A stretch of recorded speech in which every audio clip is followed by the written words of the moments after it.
Hello students, welcome to Dayal academy. इस वीडियो में हम स्कूल ऑफ ओपन लर्निंग का जो लास्ट सीबीसीएस बैच है जो अभी थर्ड ईयर में आ चुका है, यानी वे स्टूडेंट्स जिन्होंने 2021 में एडमिशन लिया था, आप लोगों की जितनी भी क्वेरीज हैं, चाहे वो कोर्स स्ट्रक्चर को लेके हों या सब्जेक्ट्स को लेके हों, कि आपके थर्ड ईयर में यानी कि फिफ्थ और सिक्स सेमेस्टर्स में कौन कौन से सब्जेक्ट्स आपको पढ़ने होंगे, कौन कौन से सब्जेक्ट्स आप पढ़ सकते हैं और कौन से नहीं पढ़ सकते हैं, और इसके अलावा जितनी भी रिमेनिंग और क्वेरीज हैं, सभी क्वेरीज को हम इसी वीडियो में सॉल्व करने वाले हैं। लेकिन अगर आप कोर्स स्ट्रक्चर ऑलरेडी समझ चुके हैं, आप सीधा क्वेश्चन पेपर्स डाउनलोड करना चाहते हैं, तो गाइस प्लीज गो अहेड। इस वीडियो के डिस्क्रिप्शन में फिफ्थ और सिक्स सेमेस्टर्स के लेटेस्ट सीबीसीएस पैटर्न के क्वेश्चन पेपर्स अपलोड कर दिए जाएंगे, वहां से आप लोग डाउनलोड कर सकते हैं। अगर डिस्क्रिप्शन में जगह कम पड़ती है, उसके बाद जो लिंक्स हैं वो कमेंट सेक्शन में डाले जाएंगे। हम कोशिश कर रहे हैं कि आपकी सारी क्वेरीज एक ही वीडियो में हम सॉल्व करें, क्योंकि इसके बाद जिन स्टूडेंट्स ने एडमिशन लिया है वे एनईपी बैच में हैं और उनका कोर्स स्ट्रक्चर आपके कोर्स स्ट्रक्चर से बिल्कुल अलग है। तो आइए सबसे पहले हम बात करें आपके कोर्स स्ट्रक्चर के बारे में। ऑनर्स कोर्सेज का जो कोर्स स्ट्रक्चर है that is very simple to understand. तो स्पेसिफिकली जो क्वेरीज हैं बीए प्रोग्राम के स्टूडेंट्स की कि फिफ्थ सेमेस्टर में और सिक्स सेमेस्टर्स में आप कौन कौन से सब्जेक्ट्स पढ़ सकते हैं, आइए पहले इस पर हम बात करते हैं। फर्स्ट सेमेस्टर से लेकर अभी तक जितने भी सेमेस्टर्स में आपने एग्जाम दिया है, आपके दो डिसिप्लिन रहे हैं, चाहे आपके पास इंग्लिश के साथ में एजुकेशन हो या एजुकेशन के साथ में पॉलिटिकल साइंस हो या हिस्ट्री के साथ में पॉलिटिकल साइंस हो या हिंदी के साथ में कोई और डिसिप्लिन हो। जो दो डिसिप्लिन सब्जेक्ट्स आप स्टार्टिंग से लेकर अब तक पढ़ते आए हैं, वही दो डिसिप्लिन सब्जेक्ट्स यहां पर सेम रहेंगे। डीएसई का मतलब होता है डिसिप्लिन स्पेसिफिक इलेक्टिव, और पहले जो आप पढ़ते आए थे उन्हें हम कहते थे DSC, discipline specific core subjects. तो इस बात से आप बिल्कुल घबराएं नहीं कि यहां पर इलेक्टिव सब्जेक्ट्स क्यों नहीं दिए हैं। गाइस ऐसा होता है कि डीएससी में जितनी भी ऑप्शन दी जाती हैं उनमें से स्कूल ऑफ ओपन लर्निंग के स्टूडेंट्स को कौन कौन सी ऑप्शन दी जाती हैं, ये बिल्कुल आपके सामने यहां पर लिस्टेड है। तो जिन दो डिसिप्लिन्स को आप पहले से पढ़ते आए हैं उन्हीं को आप यहां पर पढ़ेंगे। पेपर का नाम बदल जाएगा, सिलेबस बदल जाएगा और इन्हीं का एग्जाम आप फिफ्थ सेमेस्टर में देंगे और इसके बाद सिक्स सेमेस्टर में भी आपको देना होगा। डीएसई, एक बात ध्यान दें, जिन स्टूडेंट्स के पास maths as a discipline subject है, डीएसई का जो असली में मतलब है कि discipline specific elective, six semester में आपको ऑप्शन दी जाएगी कि आप न्यूमेरिकल मेथड्स पढ़ना चाहते हैं या डिफरेंशियल इक्वेशंस पढ़ना चाहते हैं। इसके अलावा जितने भी और डिसिप्लिन सब्जेक्ट्स हैं उसमें एक ही ऑप्शन है, तो आपका काम आसान कर दिया गया है। आई थिंक डिसिप्लिन से संबंधित और कोई क्वेरी किसी स्टूडेंट की नहीं हो सकती है, तो आप चाहें तो सीधा डिस्क्रिप्शन से अपने लेटेस्ट पैटर्न के क्वेश्चन पेपर्स को डाउनलोड करें और एग्जाम्स की तैयारी आप शुरू कर सकते हैं। उसके बाद हम बात करते हैं स्किल एनहांसमेंट कोर्स की। जैसा कि पहले भी आप एक स्किल एनहांसमेंट कोर्स पढ़ते आए हैं, फिफ्थ सेमेस्टर में आपको इनमें से कोई एक स्किल एनहांसमेंट कोर्स पढ़ना होगा, चुनना होगा, चूज करना होगा। ये मैटर नहीं करता कि आपने उसी फील्ड का एक डिसिप्लिन सब्जेक्ट आप पढ़ रहे हैं या नहीं पढ़ रहे हैं। फॉर एग्जांपल, अगर किसी के पास इकोनॉमिक्स डिसिप्लिन में है और आप ये सोच रहे हैं कि स्किल एनहांसमेंट में क्या मैं इकोनॉमिक्स पढ़ सकता हूं या पढ़ सकती हूं, तो गाइस इन दोनों का आपस में कोई कनेक्शन नहीं है। स्किल एनहांसमेंट में जोन सा सब्जेक्ट आप पढ़ना चाहते हैं, आंख बंद करके चूज आप कर सकते हैं। ऑब्वियसली आंख खोल कर करेंगे, क्योंकि इसका पहले सिलेबस चेक करें इनमें से जो सब्जेक्ट आपको पसंद आता है उसका सिलेबस चेक करें, उसका स्टडी मटेरियल पढ़ना शुरू करें, तब जाकर आपको थोड़ा सा आइडिया हो जाएगा कि कौन सा सब्जेक्ट आपके लिए इजी है।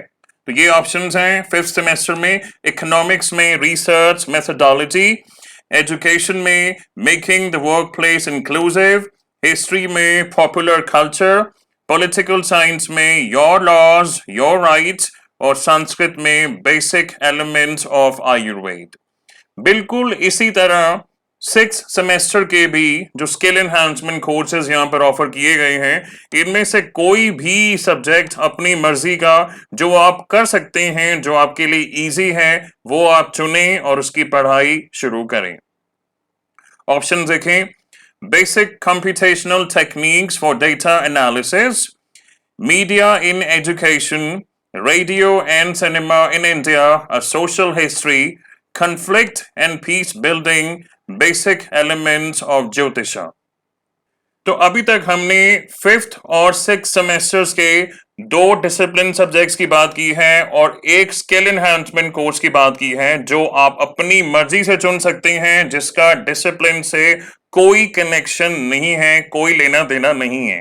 तो गाइज अब हम आपके बहुत इंपॉर्टेंट क्वेश्चन का जवाब देने वाले हैं कि थर्ड ईयर में यानी कि फिफ्थ और सिक्स सेमेस्टर्स में जेनेरिक इलेक्टिव सब्जेक्ट्स में जो यहाँ पर ऑप्शन दी गई हैं, इनमें से कौन सी ऑप्शन आप ले सकते हैं, कौन सी नहीं ले सकते हैं, क्या ऐसी कोई रिस्ट्रिक्शन है कि इनमें से कोई सब्जेक्ट आप नहीं चूज कर सकते हैं।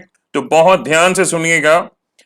2019 से लेकर अब तक जगह जगह यही बताया जाता था कि आपका जो जेनेरिक इलेक्टिव है, ये सब्जेक्ट ऐसा होना चाहिए जो आप डिसिप्लिन में नहीं पढ़ रहे हैं। यानी कि अगर फॉर एग्जांपल फर्स्ट सेमेस्टर से लेकर अब तक आपका जो डिसिप्लिन सब्जेक्ट है, एक है आपके पास एजुकेशन और एक आपने लिया है हिस्ट्री, इसका मतलब ये हुआ कि जेनेरिक इलेक्टिव में अगर एजुकेशन डिपार्टमेंट का कोई पेपर है वो आप ले नहीं सकते हैं, और अगर हिस्ट्री डिपार्टमेंट का कोई पेपर है, जैसे यहां पर है जेंडर इन मॉडर्न वर्ल्ड, तो ये आप नहीं पढ़ सकते हैं। ये ऐसी बात है जो 2019 से हमें बताई जा रही है, लेकिन इसमें एक बात समझनी ये जरूरी है कि ये रूल उस समय इंप्लीमेंट नहीं हुआ था। BA program school of open learning के स्टूडेंट्स के लिए ये रूल उस समय इंप्लीमेंट नहीं हुआ था। इसका प्रूफ हमारे सामने है। ये एक स्टूडेंट हैं जिन्होंने CBCS बैच 2019 में एडमिशन लिया था और इनके सिक्स सेमेस्टर में जेनेरिक इलेक्टिव जो इन्होंने लिया है मीडिया एंड कम्युनिकेशन स्किल्स, ये इंग्लिश डिपार्टमेंट का पेपर है। देखें, ये है six semester generic elective, English में जो ऑफर किया जाता है that is media and communication skills. So in spite of the fact कि इस स्टूडेंट के पास English as a discipline subject है, इन्होंने फिर भी जेनेरिक इलेक्टिव में इंग्लिश चूज किया था। ये उस समय की बात है, 2019 और 2020 एडमिशन बैचेस के बारे में हम बात कर रहे हैं। तो ऐसा जो रूल उस समय बताया जाता था वो फाइनली 2022 बैच में इंप्लीमेंट हो चुका है। अब 2022 में जिन स्टूडेंट्स ने एडमिशन लिया है वो NEP बैच में है, उनका कोर्स स्ट्रक्चर डिफरेंट है, आपका अलग है। लेकिन जो स्टूडेंट्स रिस्क नहीं लेना चाहते हैं, यानी कि अगर आप चाहते हैं कि एग्जाम से पहले हमारा जेनेरिक इलेक्टिव एकदम से ऑटोमेटिकली चेंज ना किया जाए, अगर आप ऐसा चाहते हैं तो अब सिंस ये रूल लागू हो गया है तो मैं आपसे ये गुजारिश करूंगा, रिक्वेस्ट करूंगा कि आपके डिसिप्लिन सब्जेक्ट्स जो भी हैं, मान लेते हैं आपके पास है इकोनॉमिक्स और साथ में हिस्ट्री, तो जेनेरिक इलेक्टिव में इकोनॉमिक्स को छोड़कर और हिस्ट्री को छोड़कर जो रिमेनिंग ऑप्शंस बचती हैं, इनमें से कोई एक सब्जेक्ट आप चुन लें, यही आपके लिए बेस्ट पॉसिबल एडवाइस होगी। ये हमारे सामने सेमेस्टर 6 का कोर्स स्ट्रक्चर खुला था and the same goes with fifth semester. यहां भी अगर हम इसी एग्जाम्पल को ध्यान में लें कि किसी स्टूडेंट के पास इकोनॉमिक्स और हिस्ट्री डिसिप्लिन सब्जेक्ट्स हैं, तो जेनरिक इलेक्टिव में इकोनॉमिक्स को छोड़कर और हिस्ट्री को छोड़कर जो रिमेनिंग सब्जेक्ट्स हैं, इनमें से कोई एक सब्जेक्ट आप पढ़ सकते हैं, इनमें से कोई एक सब्जेक्ट आप चूज कर सकते हैं। सो ऑनर्स कोर्सेज के जो स्टूडेंट्स हैं, उनका कोर्स स्ट्रक्चर बिल्कुल सिंपल होता है, उसमें कोई क्वेरी या डाउट की गुंजाइश नहीं है। लेकिन अगर फिर भी ऑनर्स कोर्सेज के स्टूडेंट्स कुछ पूछना चाहते हैं अपने कोर्स स्ट्रक्चर से संबंधित, तो प्लीज कमेंट सेक्शन में लिख के बताएं। बीए प्रोग्राम के स्टूडेंट्स की जो मैक्सिमम क्वेरीज आती हैं जेनरिक इलेक्टिव को लेके, उसका आपको जस्ट अभी आंसर दिया गया है कि जो रूल आपको पहले से बताया जाता आ रहा है वो एग्जिस्ट नहीं करता था, लेकिन 2022 में ये रूल रिटन में आया है और इम्प्लीमेंट भी हुआ है। यानी कि एग्जाम से कुछ दिन पहले जेनरिक इलेक्टिव काफी स्टूडेंट्स का चेंज कर दिया गया ऑटोमेटिकली। इसलिए मैं आप स्टूडेंट से रिक्वेस्ट करूंगा कि आप रिस्क मत लें, सिंस अब ये रूल रिटन में आ चुका है और इम्प्लीमेंट भी हुआ है, तो आप सेफ साइडेड होके चलें। जेनरिक इलेक्टिव में चाहे वो 5th सेमेस्टर का हो या 6th सेमेस्टर का हो, जो 2 डिसिप्लिन सब्जेक्ट्स आपके पास हैं उन्हें छोड़कर जो रिमेनिंग ऑप्शंस बचती हैं उनमें से कोई एक सब्जेक्ट आप चुनें। तो ये था आपका 5th और 6th सेमेस्टर का कोर्स स्ट्रक्चर। उसके बाद हम छोटी सी बात करेंगे आपके स्टडी मटेरियल को लेके, क्योंकि अभी भी ऐसा देखा जाता है कि काफी स्टूडेंट्स को स्टडी मटेरियल डाउनलोड करने में प्रॉब्लम होती है। तो आपकी मोबाइल स्क्रीन पर कुछ ऐसे आपके कॉलेज की वेबसाइट खोलनी चाहिए। यहाँ पर जो 3 डॉट्स हैं इन्हें क्लिक करेंगे। सिंस आप लोगों का लास्ट CBCS बैच है, आप क्लिक करें CBCS, उसके बाद UG स्टडी मटेरियल। अगर आप BA प्रोग्राम कर रहे हैं और 5th सेमेस्टर का मटेरियल डाउनलोड करना चाहते हैं तो यहाँ पर क्लिक करें।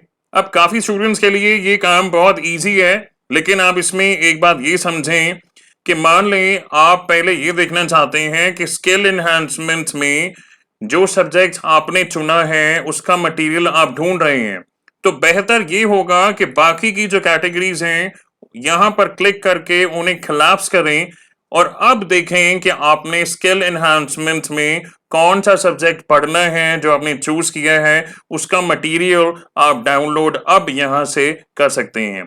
सिमिलरली जब स्किल एनहांसमेंट का काम हो जाए तो इसे बंद कर दें, फिर जेनरिक इलेक्टिव का खोलें, इसमें से जो सब्जेक्ट आप पढ़ना चाहते हैं उसे चूज करें, उसका PDF डाउनलोड करें।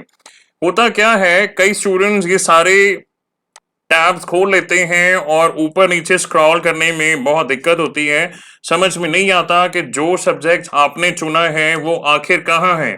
तो बेहतर ये रहेगा कि पहले आप सभी टैब्स को कोलैप्स करें, यहाँ से बंद कर दें, उसके बाद 1 by 1 इन्हें खोलते हुए अपने अपने सब्जेक्ट्स का मटेरियल आप लोग डाउनलोड कर सकते हैं।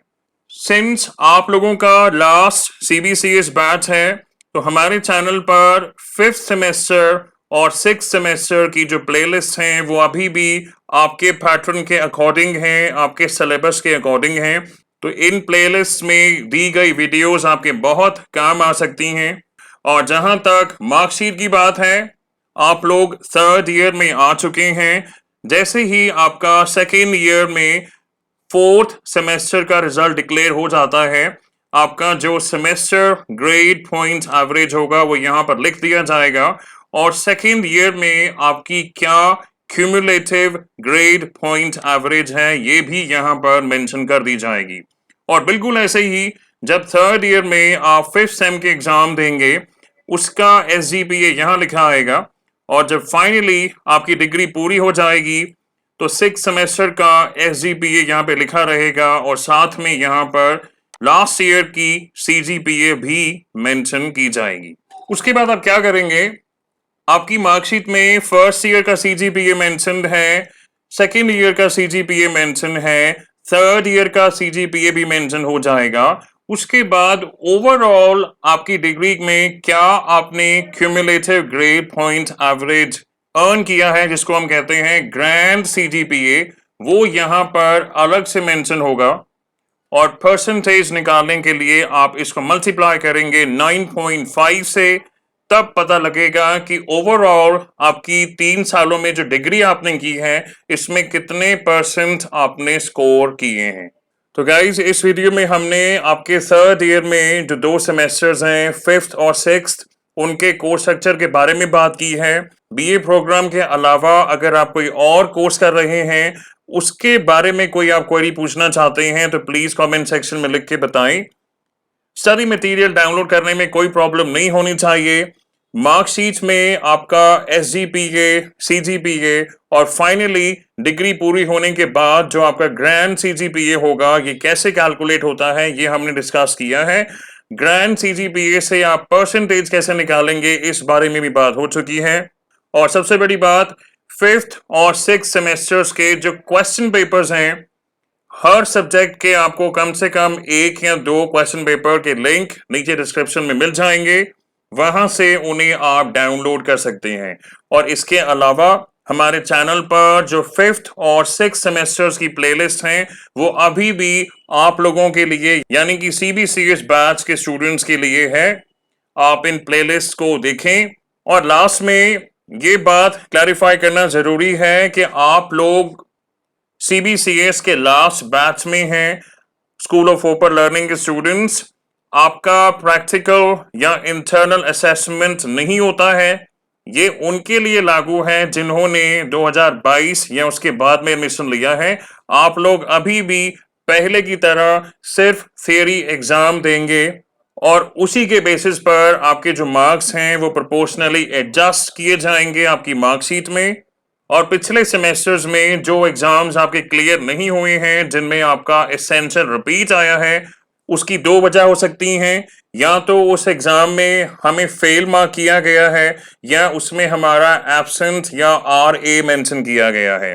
अगर तो फेल मार्क किया गया है तो हमारे पास हमेशा की तरह 2 ऑप्शन रहती हैं कि या तो हम रीवैल्यूएशन के लिए फाइल करें, इसका पूरा प्रोसेस एक सेपरेट वीडियो में बताया गया है, उस वीडियो को देखें।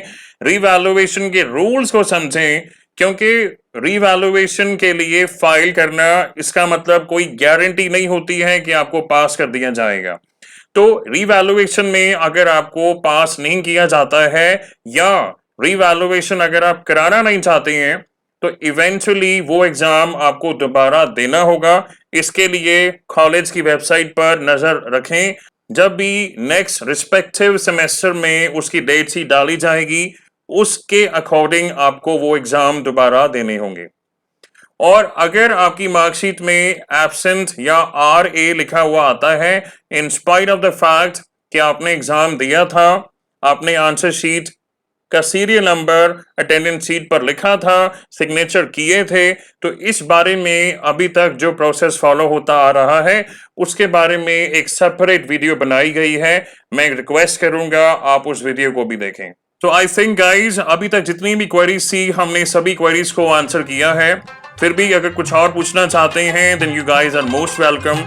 So guys, if you like the video, please share it with your friends, subscribe to our channel, and thank you for watching.